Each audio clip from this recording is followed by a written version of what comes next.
नमस्कार मित्रांनो, स्वागत आहे परत एका नवीन व्हिडिओमध्ये. आता सध्या उबर रिझर्वेशनचा मुद्दा फार तापलेला आहे आणि त्याविषयी सगळेच चर्चा करतायत. तर मला सुद्धा वाटलं की बाबा माझ्या दृष्टीने काही पॉईंट असे आहेत ते तुमच्या सगळ्यासमोर मांडायला पाहिजेत, किंवा मीटरची जी मोहीम आहे त्याविषयी पण सध्या वादविवाद सुरू आहेत. तर त्याविषयी माझा मत काय आहे हे मी थोडक्यात मांडण्याचा प्रयत्न करतोय. तर काही दिवसापूर्वी उबरचे रिझर्वेशन त्या बाबतीत चर्चा करण्यासाठी ड्रायव्हर लोकांची मीटिंग ड्रायव्हर मित्रांनी ठेवली होती. तर तिथं बऱ्यापैकी लोकांचं असं म्हणणं होतं की बाबा फेक बुकिंग टाकून ह्यावर सोल्युशन निघू शकतं. बऱ्याच लोकांचं असं सुद्धा म्हणणं होतं की बाबा उबरचं ऑफिस फोडा किंवा रस्त्यावर गाडी लावून निघून जा. त्याने हे प्रशासन रेट वाढवण्यासाठी मजबूर होईल, किंवा हे रिझर्वेशनचं जे वेंडरशिप आहे ते बंद होईल. तर त्या मुद्द्यावर माझं काय म्हणणं आहे हे पण मी या विषयावर मांडत आहे. तर विषय काय की उबरच्या ज्या पहिल्या इंटरसिटी रिझर्वेशन सगळ्या ड्रायव्हरांना यायच्या ते आता येत नाहीत. ठराविक ड्रायव्हरांना उबरने रिझर्वेशनचं ते वेंडरशिप दिलेली आहे आणि ते वेंडर ठरवतात की कमिशन घेऊन ती ट्रिप कुणाला द्यायची आणि कुणाला नाही द्यायची. याने सर्वसामान्य ड्रायव्हरचं नुकसान होतंय. तर याच्यावर हे थांबवण्याचं बरेच लोक ट्राय करतात. फेक बुकिंग टाकणे तर ते त्याचं सर्वात उत्तम ऑप्शन आहेच, पण फेक बुकिंग व्यतिरिक्त ह्याच्यावर काही सोल्युशन आहे का? तर मला असं वाटतंय की बा 100% आहे.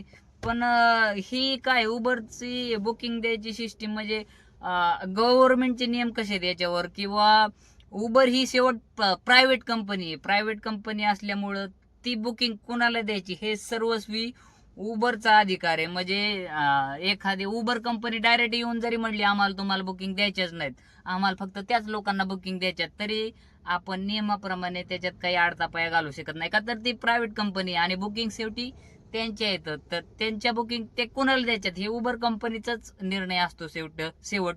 पण याच्यामध्ये आपला एक प्लस पॉईंट हा येतो की गव्हर्नमेंटचाच असा नियम आहे की कुठलीही कॅब कंपनी कुठल्याही बुकिंगवर 20% जास्त कमिशन घेऊ शकत नाही. म्हणजे 1000 रुपयाची बुकिंग असली तर त्याला जास्तीत जास्त 200 रुपये कमिशन घ्यायचाच अधिकार आहे.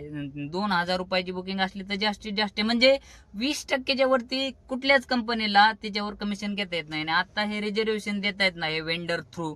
तर समजा सगळी सेव्हिंग जाऊन त्या ड्रायव्हरला फक्त 1500 रुपये राहतात. म्हणजे जाऊन येऊन ती बुकिंगचं कलेक्शन असतं 4-5 हजार, आणि 4-5 हजार कलेक्शन मधून त्या ड्रायव्हरला फक्त 1500 ते 2000 रुपये असं माग राहतात असं मला कळलेलं आहे. तर त्यांचे पासमध्ये ते पैसे खातायत. उबरचं कमिशन वेगळं,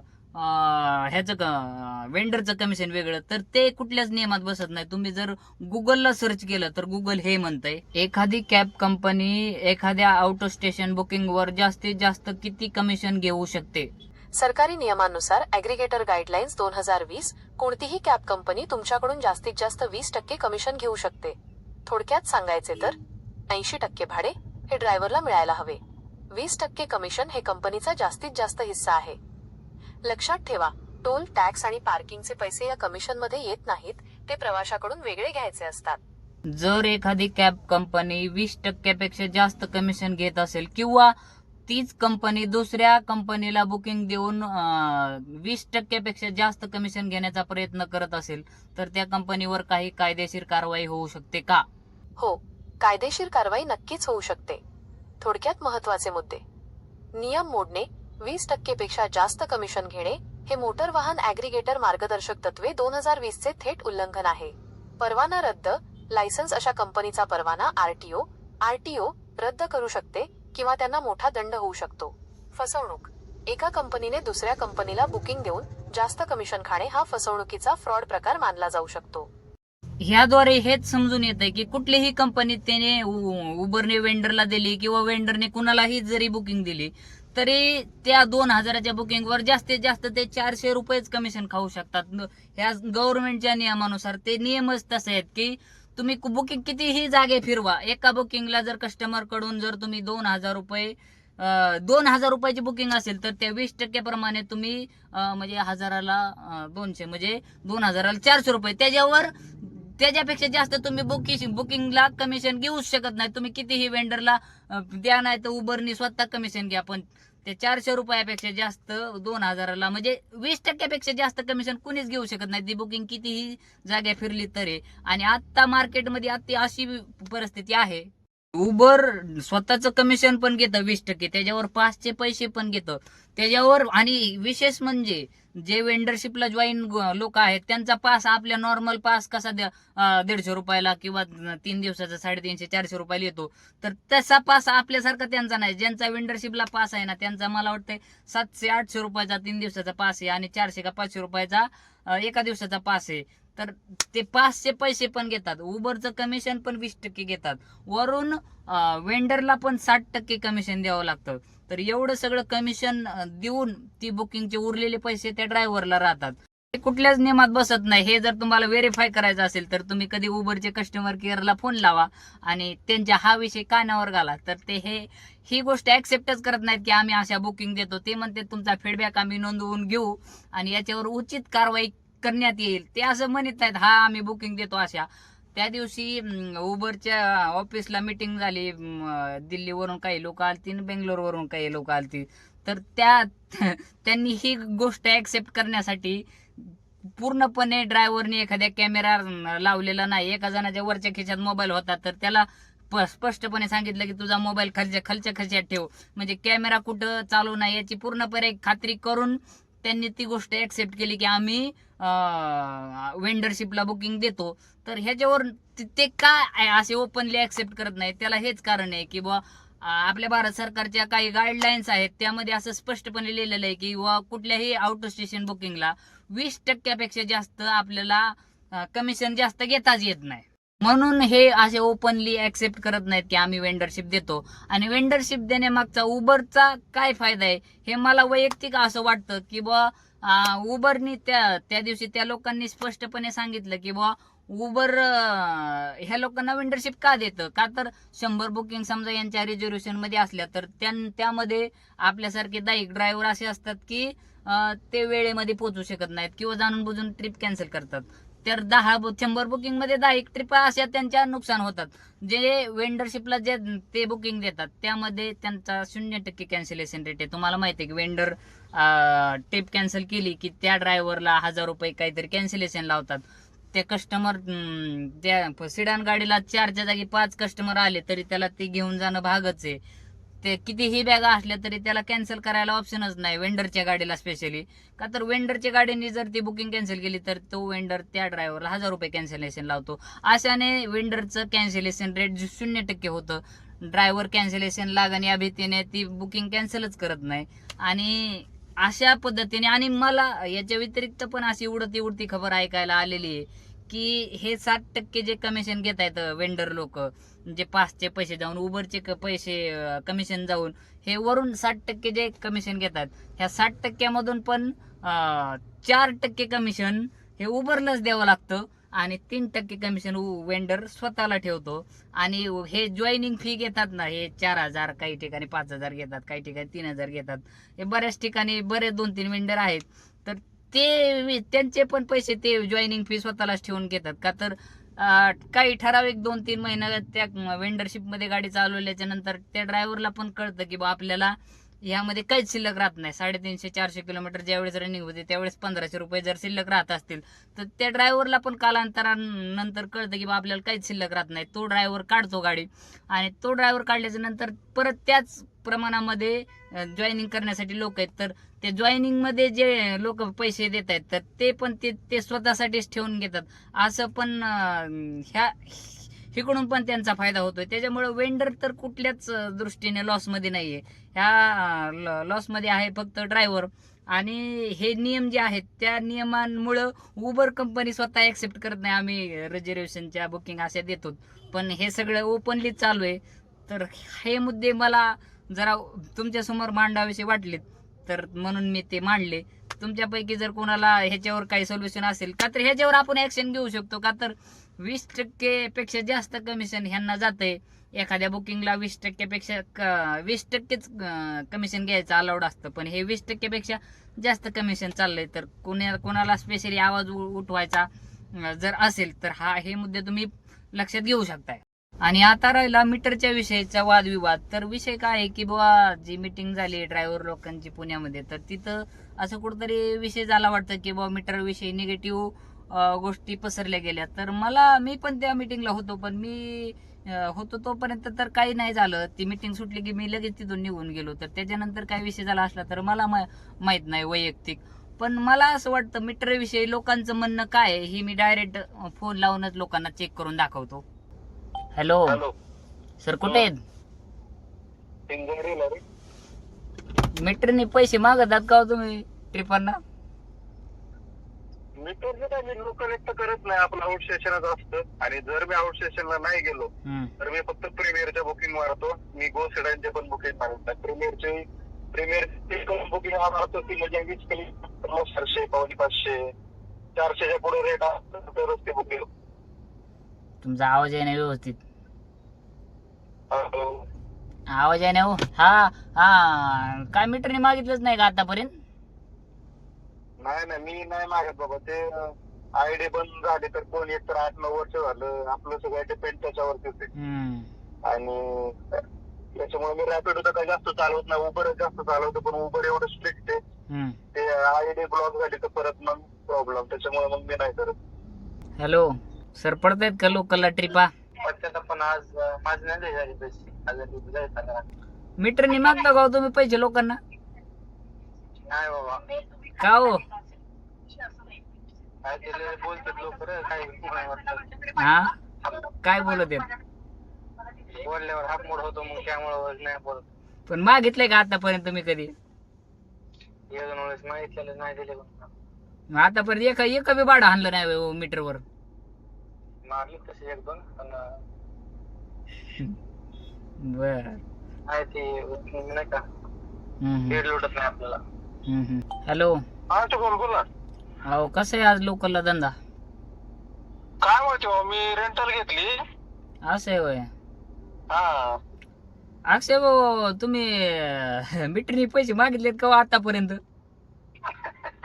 मागितले ते एक दोन वेळा. हा, काय त्याचं आईला पण काय देत नाही कोणी, मीटर नाही म्हणतात. जे आहे ते आचल तर चला म्हणतात, आचल म्हणतात लोक डायरेक्ट. तुमच्यासारखेच कितीतरी ड्रायव्हर माझ्या कॉन्टॅक्ट मधले ज्यांनी सरळ आतापर्यंत सांगितलं की ही जवळजवळ 6 महिने होत आलेत मीटरची मोहीम सुरू झालेली, आणि ह्यांनी आतापर्यंत एक सुद्धा भाडं किंवा 1-2 मारलेले पण आहेत. पण ह्यामध्ये न मीटरने मागण्याचं कारण हेच आहे की ड्रायव्हरचा आणि कस्टमरचा वाद होतोय आणि गोष्ट शिव्यापर्यंत जाते, शिव्यापासून पोलीस स्टेशन पर्यंत जाते. जे की तुम्ही पुण्यामध्ये जे ड्रायव्हर लोकांचे ग्रुप आहेत त्यामध्ये तुम्ही बघितलंच असेल की रोज कुणाचा ना कुणाचा वाद होतोय, हाणमार होते, पोलीस स्टेशन पर्यंत गोष्टी जात आहेत. आणि याच्यामध्ये ड्रायव्हर बदनाम होतोय का तर म्हणजे कस्टमरचा अजून पण असा समज आहे, जरी आपण आपल्या हक्काचे रेट मागत असलो, आरटीओ मंजूर रेट आहेत ते, पण कस्टमरचा अजून पण असा समज होतोय की ड्रायव्हर कस्टमरला लुटण्याचं काम करतोय. कुठंतरी ह्या गोष्टी अनऑफिशियल वाटतात. का तर कस्टमरने जर बिल मागितलं तर त्या ट्रिपचं बिल आपल्याला देता येत नाही मीटर प्रमाणेच. आणि दुसरा पॉइंट हा सुद्धा येतो की कंपन्या आयडी ब्लॉक करतायत. आणि बऱ्याच ड्रायव्हर लोकांचा हा प्रश्न आहे की जर उद्या समजा 7 दिवसासाठी कंपनीने आयडी ब्लॉक केला, पण एखाद वेळेस असं केलं कंपनीने की तुमचा परमनंट आयडी ब्लॉक आहे, ब्लॉक करण्यात आलाय, तुम्ही एक्स्ट्रा पैसे मागतात म्हणून, तर ड्रायव्हर लोकांसोबत दुसरा ऑप्शनच नाही. का तर ह्या कंपन्यांच्या भरोश्यावर ड्रायव्हर लोकांनी गाड्या घेतलेल्या आहेत, त्याच्या जीवावर फ्लॅट घेतलेले आहेत, त्यांचे हप्ते ह्या कंपन्यांच्या जीवावरती चालू आहेत. आणि हे निगेटिव्ह ही बाजू आहे मीटरची.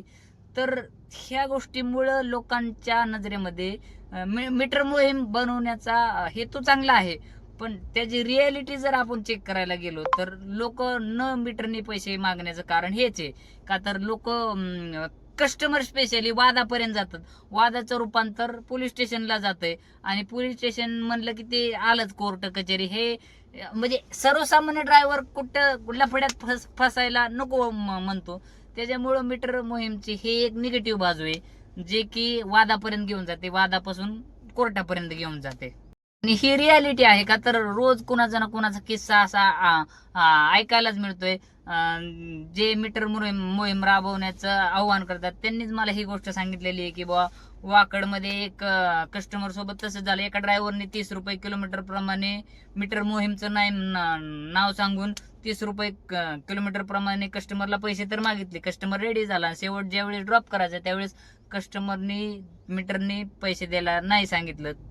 तो वाद होऊन पोलीस स्टेशनला गेला. पोलीस स्टेशनला गेल्याच्या नंतर पोलिसांनी विचारलं की तुम्ही कसं काय पैसे मागितले, तर त्यांनी सांगितलं आम्ही मीटर प्रमाणे पैसे मागितले. कस्टमरने दाखवलं ह्यांनी 30 रुपये किलोमीटर प्रमाणे पैसे मागितले.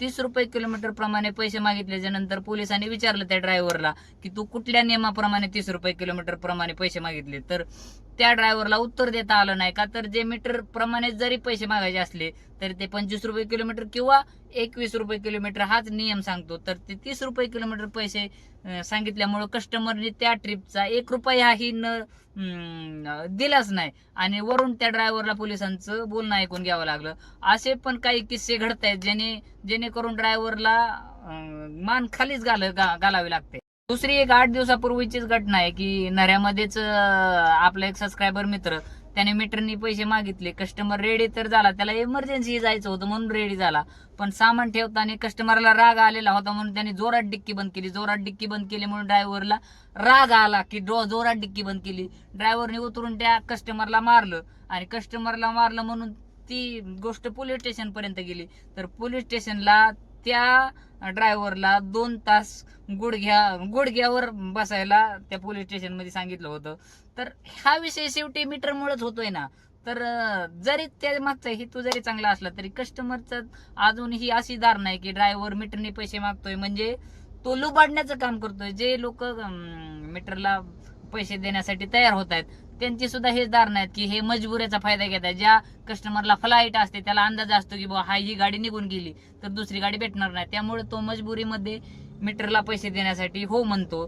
तर मला असं वाटतं की बाबा कस्टमरचा मजबुरीने फायदा न घेता कस्टमर जर सहकुशीने पैसे देण्यासाठी तयार होत असेल तर वेगळी गोष्ट आहे. एखाद्याला जर मजबूर करून आपण जर ती ट्रिप घेऊन जात असेल तर मला असं वाटतं की त्याचा काही फायदा नाहीये, असं माझं वैयक्तिक मत आहे. कदाचित मी चुकीचा पण असू शकतो. आणि दुसरी एक गोष्ट की संघटना आतापर्यंत काहीच करू शकल्या नाहीत असं पण ड्रायव्हर लोकांचं म्हणणं आहे.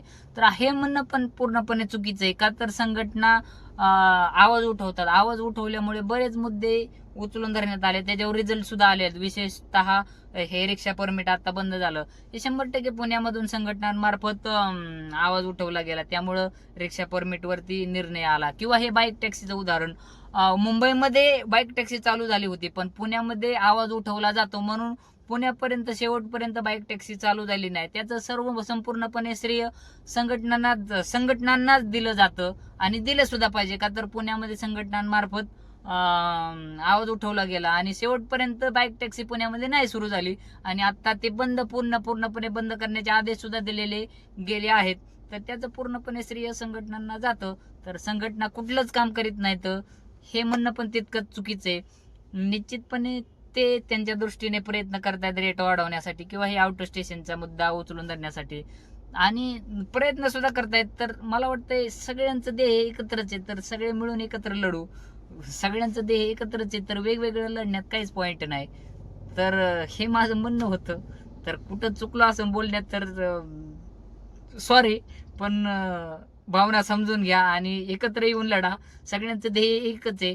तर ह्याला त्याला ट्रोल करण्यात काही पॉईंट नसतो. जरी मीटर विषयी तुमच्यापर्यंत चुकीचे मेसेज गेले असतील तरी सर्वसामान्य ग्राउंडवरती रियालिटी हेच आहे की कंपन्यांनी ID बंद करू नये म्हणून बरेच ड्रायव्हर लोक मीटरनी मागतच नाहीत. हेच रियालिटी आहे, दुसरं काही नाही. तुमचा हेतू चांगला आहे त्याबाबत आमचा तुम्हाला कायम पाठिंबाच होता. इथून मागं पण आम्ही कधी मीटरच्या विरोधात कधी बोललो नव्हतो. पण रियालिटी जर चेक करायला गेलो तर ड्रायव्हर लोक मीटरनी पैसे मागत नाहीत, ही रियालिटी. तर आता एवढंच सांगा, ह्याच्या व्यतिरिक्त काही जास्त बोलणार नाही. का तर तुम्ही पण चांगल्यासाठी लढताय, आम्ही पण चांगल्यासाठी लढतोय. ड्रायव्हर लोकांचं चांगलं व्हावं ही सगळ्यांची इच्छा आहे, फक्त एकत्र येऊन लढा.